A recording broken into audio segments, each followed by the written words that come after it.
crack under the weight of your sword. That's all there is to it, Dragonborn. Good luck. Thank you. Goodbye. I don't wonder what effect that has upon us.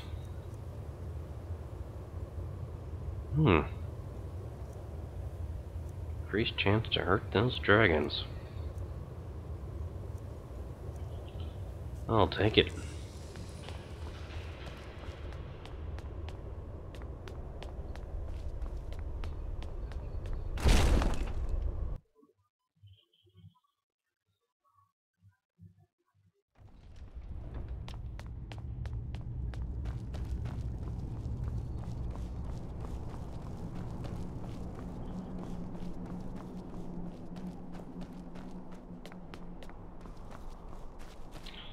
Not exactly the kind of place I would want to call home, but it works anyway. The curious Delphine actually wants us to find a follower to join them. I have no idea who would I recruit. I suppose I could just try asking around in what subtle ways I can imagine, and see if anybody bites. Oh, I probably need to re-equip my shield, actually. I was holding that torch. There we go.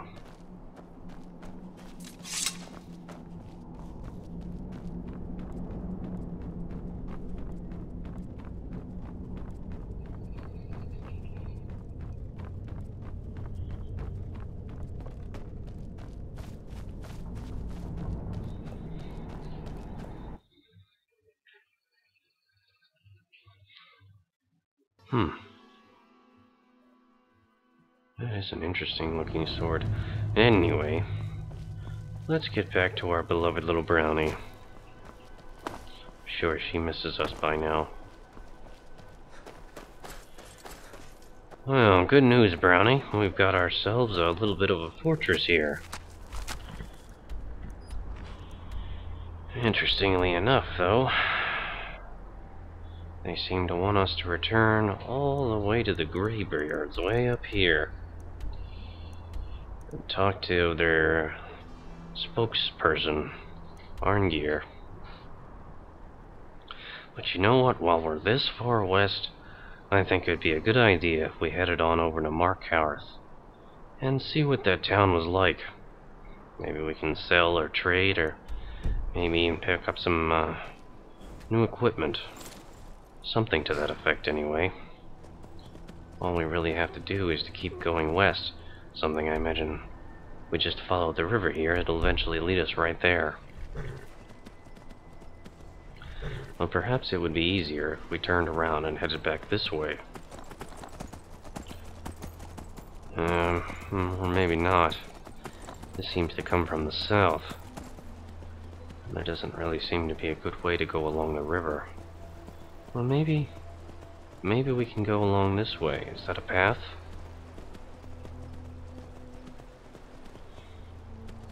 Yeah, yes it is. Indeed, path leading there. Markarth and Cartwagton. Whatever that is.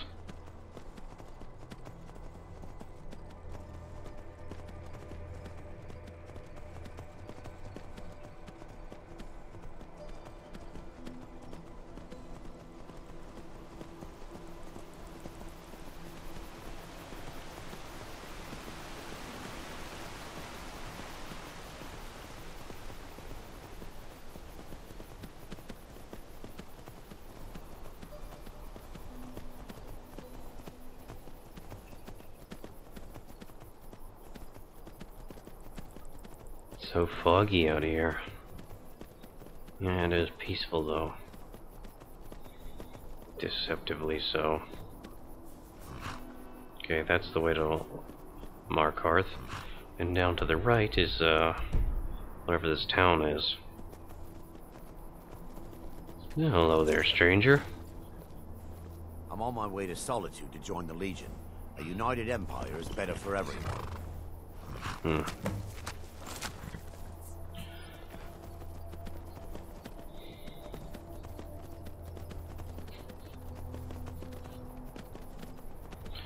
Everyone seems to have an opinion about the politics around here.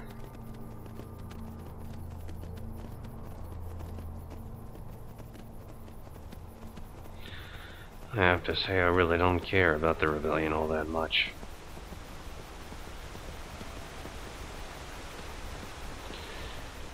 And I feel that the whole dragons coming to destroy everything is, I don't know, somewhat more pertinent.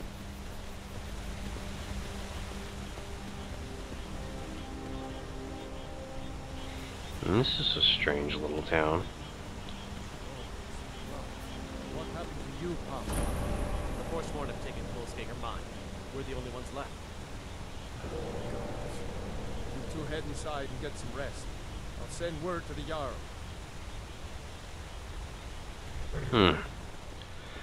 Forsworn taking over the mine, huh? Seems like they have a lot of problems holding onto mines around here.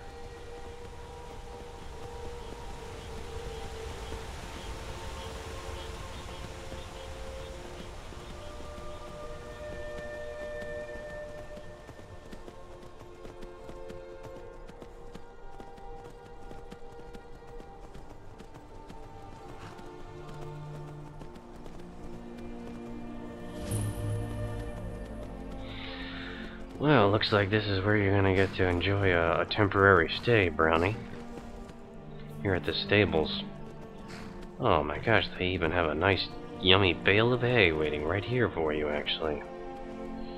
Let me just turn you around and, well, you can enjoy yourself. Oh, enjoy your hay, sweetie. I'm gonna head inside and, check out this rather impressive looking city.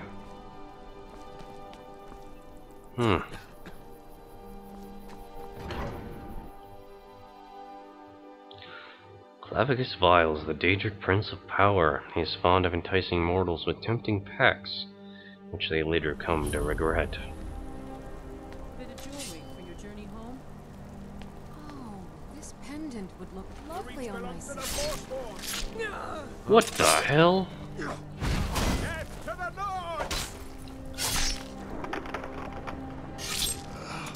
I'd die for my people. The Forsworn are here in the city. Everyone, stay back. The Markarth city guard have this all under control. There are no Forsworn here. The poor woman was killed.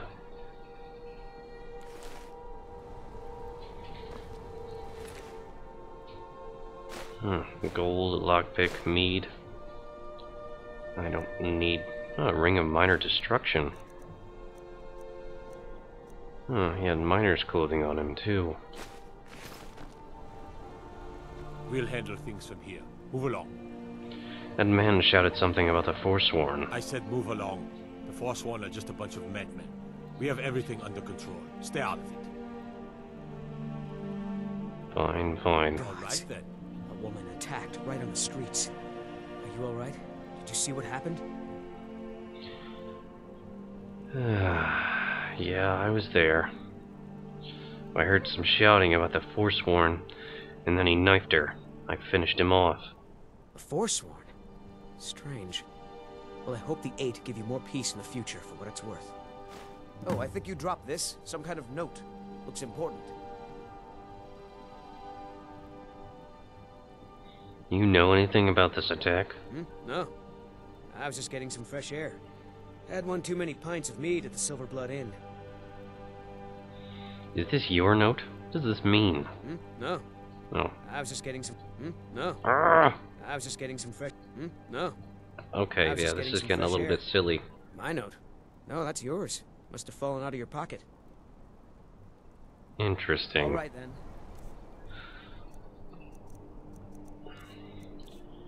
God, these messengers are less than subtle.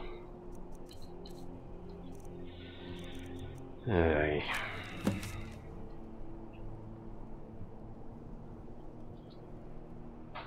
Meet me at the Shrine of Talos. We'll handle things from here. Move along.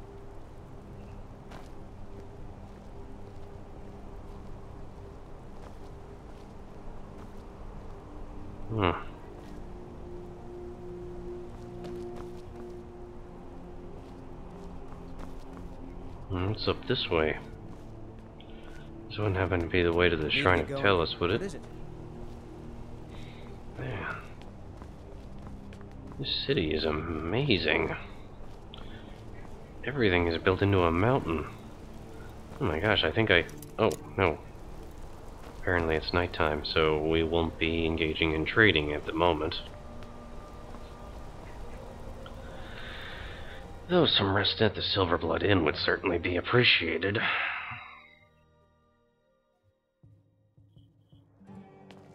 Come on in. The Silverblood Inn has plenty of strong drink and clean rooms. Well, There's no shipments coming in, so I do nothing. Just drink. This is the Silverblood Inn. I'll let you figure out who owns it by yourself. Drink for the thirsty, food for the hungry. thank you. Wow, Blackbriar Reserve is definitely expensive. I think I'll just buy some ale and some baked potatoes. Apples and leeks and honey nuts. Even some seared slaughtered fish and some mead. Yeah, that'll do. Alright, I'd like to rent a room, please. Sure thing. It's yours for a day.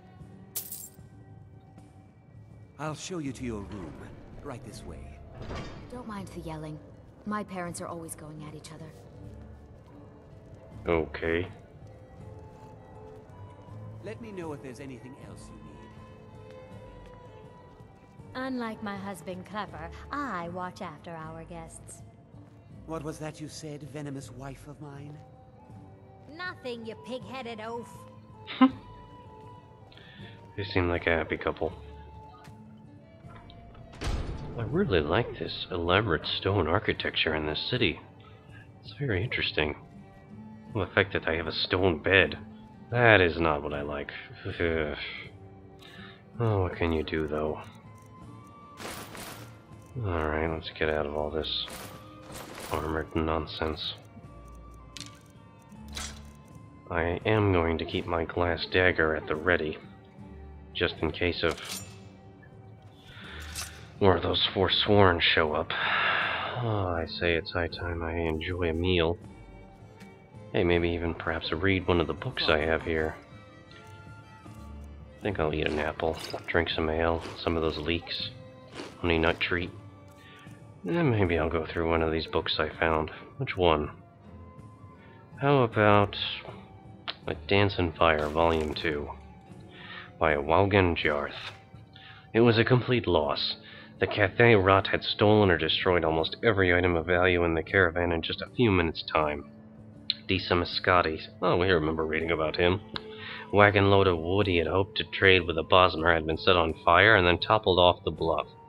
His clothing and contracts were tattered and ground into the mud of dirt mixed with spilt wine.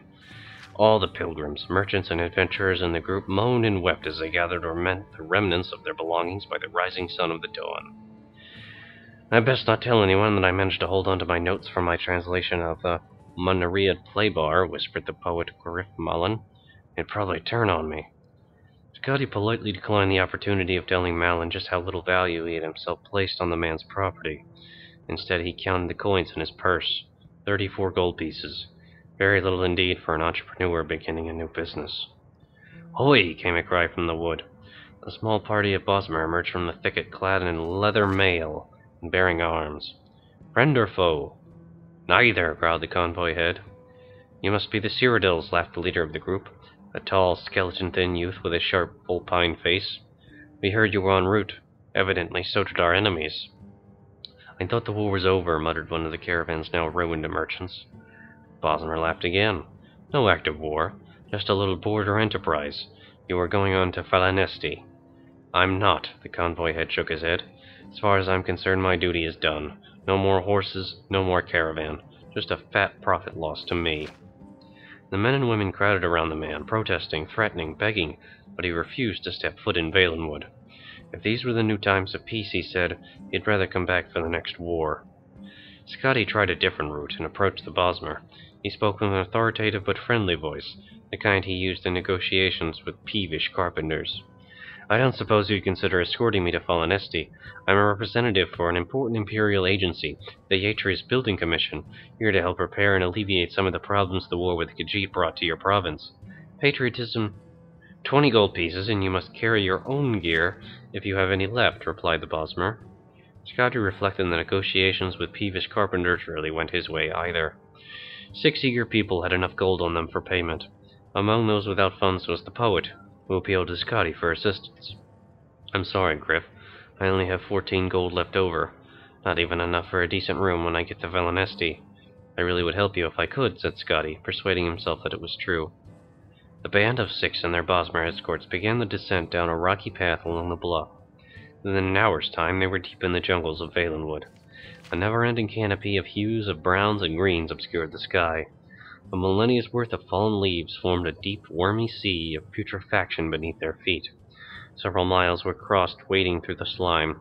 For several more they took a labyrinthine path across fallen branches and the low-hanging boughs of giant trees. All the while, hour after hour, the inexhaustible Bosmer host moved so fast that Cyrodiil struggled to keep up from being left behind. A red-faced little merchant with short legs took a bad step on a rotten branch and nearly fell. His fellow provincials had to help him up. The Bosmer paused only a moment, their eyes continually darting to the shadows in the trees above, before moving on at their usual expeditious pace. What are they so nervous about? Wheezed the merchant irritably. More Cathay rat? Don't be ridiculous, laughed the Bosmer unconvincingly. Qwib this far into Valenwood? In times of peace, they never dare. When the group passed high above the swamp that the swell was somewhat dissipated, Skadi felt a sudden pang of hunger. He was used to 4 meals a day and the Cyrodiilic custom. Hours of non-stop exertion without food was not part of his regimen, as a comfortably paid clerk.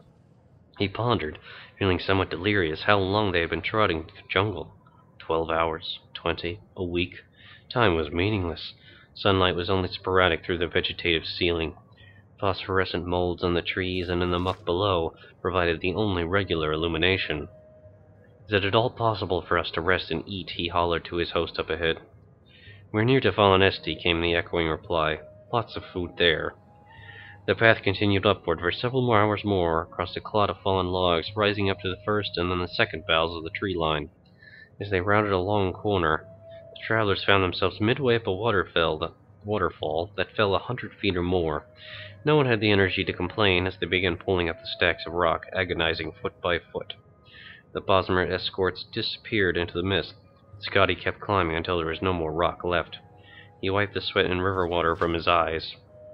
Falanesti spread across the horizon before him. Scrawling across both banks of the river stood the mighty grot oak city, with groves and orchards of lesser trees crowding it like supplicants before their king. At a lesser scale, the tree that formed the moving city would have been extraordinary, gnarled and twisted with a gorgeous crown of golden green, dripping with vines and shining with sap. At a mile tall and half as wide, it was the most magnificent thing Skadi had ever seen. If he had not been a starving man with the soul of a clerk, he would have sung. There you are, said the leader of the escorts. Not too long for a walk. You should be glad it's wintertide. In summertide, the city's on the far south end of the province. Skadi was lost as to how to proceed. The sight of the vertical metropolis, where people moved about like ants, disoriented all of his sensibilities. You wouldn't know of an inn called, he paused for a moment, and then pulled Juber's letter from his pocket. Something like Mother Pasco's Tavern. Mother Pascost, the lead Bosmer laughed his familiar contemptuous laugh. You won't want to stay there. Visitors always prefer the Asiya Hall and the tall boughs. It's expensive, but very nice. I'm meeting someone at Mother Pascost's Tavern. If you made up your mind to go, take a lift to Havel Slump and ask for directions there. Just don't get lost and fall asleep in the Western Cross. This apparently struck the youth's friends as a very witty jest, and so it was with their laughter echoing behind them that Skadi crossed the writhing root system to the base of Falanesti. The ground was littered with leaves and refuse, and from moment to moment a glass or a bone would plummet from far above, so he walked with his neck crooked to have warning. An intricate network of platforms anchored to thick vines slipped up and down the slick trunk of the city with perfect grace, manned by operators with arms as thick as an ox's belly. Scotty approaches the nearest fellow at one of the platforms who was idly smoking from a glass pipe. "I was wondering if you might take me to Hovel. Slump." The Mer nodded, and with a few moments' time, Scotty was 200 feet in the air to crook between two mighty branches. Curled webs of moss stretched unevenly across the fork, forming a sharing roof for several dozen small buildings. There were only a few souls in the alley, but around the bend ahead, he could hear the sound of music and people. Scotty tipped the Felinisty platform ferryman a gold piece and asked for the location of Mother Pescot's tavern. "Straight ahead of you, sir. But you won't find anyone there," the ferryman explained, pointing in the direction of the noise. "Warned as everyone in Hovel Slump has revelry." Scotty walked carefully along the narrow street. Though the ground felt as solid as the marble avenues of the Imperial City, there were slick cracks in the bark that exposed fatal drops into the river. He took a moment to sit down, to rest and get used to the views from the heights. It was a beautiful day for certain, but it took Scotty only a few minutes of contemplation to rise up in alarm. A jolly little raft anchored downstream below him had distinctly moved several inches while he watched it, but it hadn't moved at all. He had, together with everything around him. It was no metaphor. The city of Felinisty walked, and considering its size, it moved quickly. Scotty rose to his feet and into a cloud of smoke that drifted out from around the bend. It was the most delicious roast he had ever smelled. The clerk forgot his fear and ran. The revelry, as the ferryman had termed it, took place on an enormous platform tied to the tree, wide enough to be a plaza in any other city. A fantastic assortment of the most amazing people Scotty had ever seen were jammed shoulder to shoulder together, many eating, many more drinking, and some dancing to a lutist and singer perched on an offshoot above the crowd. They were largely Bosmer, true natives clad in colorful leather and bones, with a close minority of orcs. Whirling through the throng, dancing and bellowing at one another, were a hideous 8 people. A few heads bobbing over the tops of the crowd belonged not, as Scotty first assumed, to very tall people, but to a family of centaurs. "Care for some mutton?" queried a wizened old Mer who roasted an enormous beast on some red-hot rocks. Scotty quickly paid him a gold piece and devoured the leg he was given, and then another gold piece and another leg. The fellow chuckled when Scotty began choking on a piece of gristle and handed him a mug of frothing white drink. He drank it and felt a quiver run through his body, as if he were being tickled. "What is that?" Scotty asked. "Yaga, fermented pig's milk. I can let you have a flagon of it, and a bit more mutton for another gold." Scotty agreed, paid, gobbled down the meat, and took the flagon with him as he slipped into the crowd. His co-worker Lyodis Juris, the man who had told him to come to Wayland Wood, was nowhere to be seen.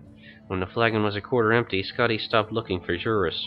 When it was half empty, he was dancing with the group, oblivious to the broken planks and gaps in the fence work. At 3/4 empty, he was trading jokes to the group of creatures whose language was completely alien to him.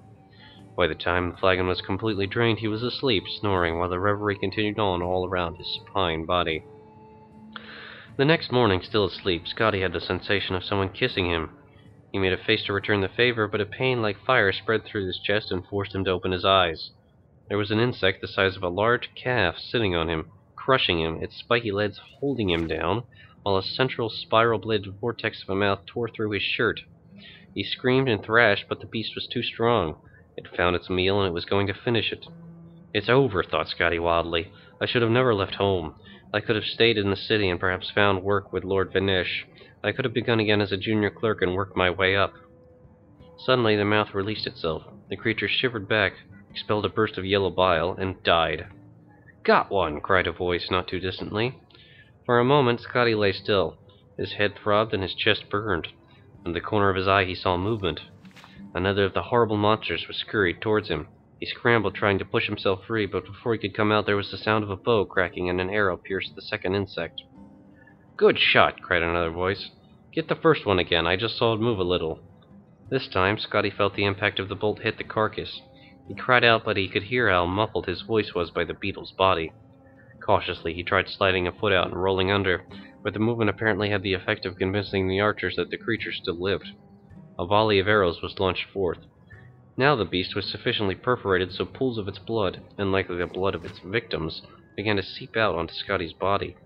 When Scotty was a lad, before he grew too sophisticated for such sports, he had often gone to the Imperial arena for the competitions of war.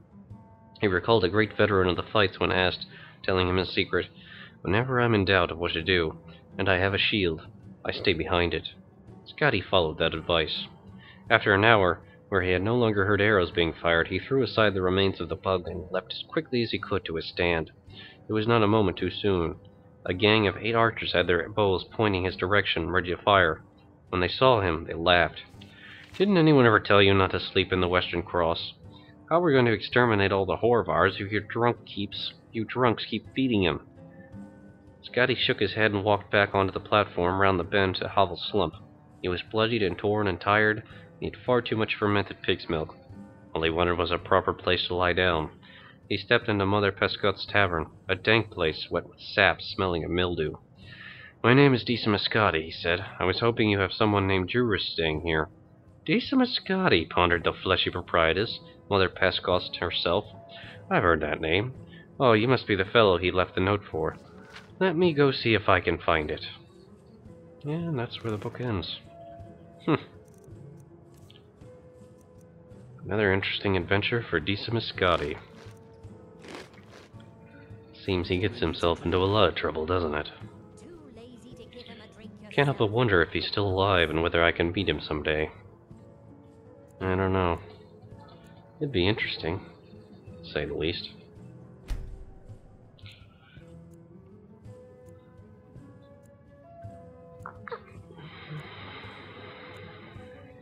You want a drink?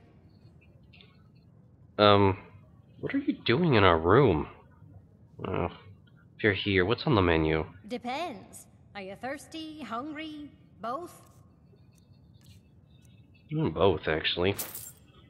I really would appreciate it if you didn't barge into my room at night. I can get kind of touchy about that kind of thing, you know. I'd say that's enough. I should remind Klepper to clean this place up. What? It's not like we made that much of a mess. Unlike my husband Klepper, I watch after our guests. And apparently sneak into the room of clients at night. Creep. Should check my pockets, in case she tried to steal something. Oh, what a day, what a day. And what a town. I certainly look forward to looking it over at greater depth. Although I think I might want to collect my thoughts for a little while before I do that. Seems like the thing to do anyway. Brownie has a nice big bale of hay to enjoy. Yes, you already said that. So I think that's what I'll do with my time here. Perhaps do a bit of trading and see what comes of it all. Alright then.